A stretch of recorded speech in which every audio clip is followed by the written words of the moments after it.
Welcome to another Extraordinary Connection Devotion. I'm Pastor Scott, and I'm glad you're here. Today, I want to talk about the great one, Wayne Gretzky. Even if you aren't a hockey fan, chances are you've heard of the name Wayne Gretzky because he is considered to be the best hockey player of all time. Right from a young age, Wayne was destined for hockey.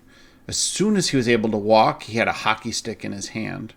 And each Saturday night, the Gretzky family would head over to Grandma's house to watch hockey, and Wayne would watch right along with the rest of the family. In between periods, he would grab his stick and an old ball or a rolled-up sock and take shots with his grandma playing goalie. He was on his first set of skates by age 2, and he instinctively knew what to do. By age 6, Wayne was a good enough skater to join the local hockey travel team, a team that started at the age of 10. But he was good enough and fast enough to keep up with the kids twice his size. And by age 10, when he was finally eligible to join the team, he was scoring over 300 goals a season on that travel team. He was drafted in the NHL by 19, which is incredibly young for a professional hockey player. And he played for 21 years, which is longer than average for a career in the NHL. And over his career, Wayne set 61 records in the NHL record book, including the most goals ever scored, the most goals scored in one season, the most assists so other players could score goals, and the most seasons with 40 or more goals. To put that in comparison, an average hockey player would expect to get 40 goals in their career in the NHL, about the same amount that Gretzky got every single season of his career.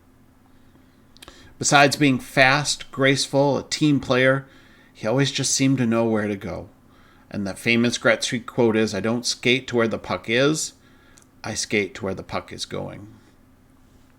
My friends, you are no Wayne Gretzky. Even if you play professional hockey, you aren't going to be as good as he was. So no matter if you've never laced up skates or play every single day, you aren't as good as he was. He was the best of all time. But you know what? You can still skate. You can still lace up your ice skates and hit the ice and have fun. You can still grab your stick and play hockey and join the team. You don't have to be as good as the great one to be on the ice. You don't have to be as good as Michael Jordan to play basketball. You can still grab a ball and hit the court. And you don't have to be as good a ball player as Babe Ruth. You can still grab your bat and glove and enjoy America's pastime. And I'm guessing you know that. I'm guessing no one of you have ever said to yourself, "I'm never going to be as good a swimmer as Michael Phelps, so I'm never getting into the water again." Because we understand that comparing ourselves to those stellar athletes is silly. They have gifts, talents, graces that you and I don't have and will never have. No matter how hard we work, we will never reach their level of ability. And that's okay. We can still go out, play the games, have some fun, enjoy ourselves, be part of the team, right? So why do we compare ourselves when it comes to the gifts and graces from God? Why do we give up before we even begin?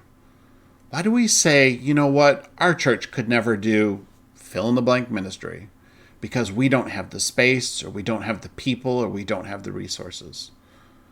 Why do we say to ourselves, I could never lead that Bible study or that youth group because I don't know the Bible as well as my friend, or I don't feel qualified to help because I'm not good at whatever like somebody else is? In the church, we often give up. We often put ourselves down and we often never try because we have compared ourselves to someone else. It's okay. You don't have to be the Wayne Gretzky of your church to be on the team. You don't have to be the Michael Jordan of the Bible study to go and learn and grow. God is calling you into relationship and into the work of the kingdom precisely because of who you are. You are the best you there is. You have the perfect blend of energy, wisdom, networking connections, passion, humor, and love to do what God has called you to do. This week, the lectionary reading was the story in Matthew of Jesus feeding the 5,000. It's found in Matthew chapter 14. Jesus is surrounded by the crowds. He's teaching and healing, and the day flies by. It's near the end of the day, and the disciples realize that the people need to eat. There are no stores nearby, and the walk home will be a long one for many people who came to see Jesus that day. So the disciples, they bring their concerns to Jesus, and in Matthew chapter 14, verse 16, Jesus says to them, "You give them something to eat." Not because they were the most qualified for the job, not because they had spent 3 years working in the French laundry, not because they were excellent farmers and fishermen and had stores of food ready to go for just such a situation. Even in spite of all of those limitations, they were the right people for the job because Jesus called them to the job. And then he took what they did, he blessed it, and he made it right for the situation.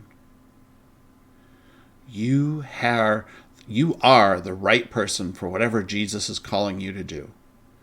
You don't have to be the Billy Graham to share how Jesus changed your life. You don't have to be Billy Graham to share how Christ changed your life. You just have to be you.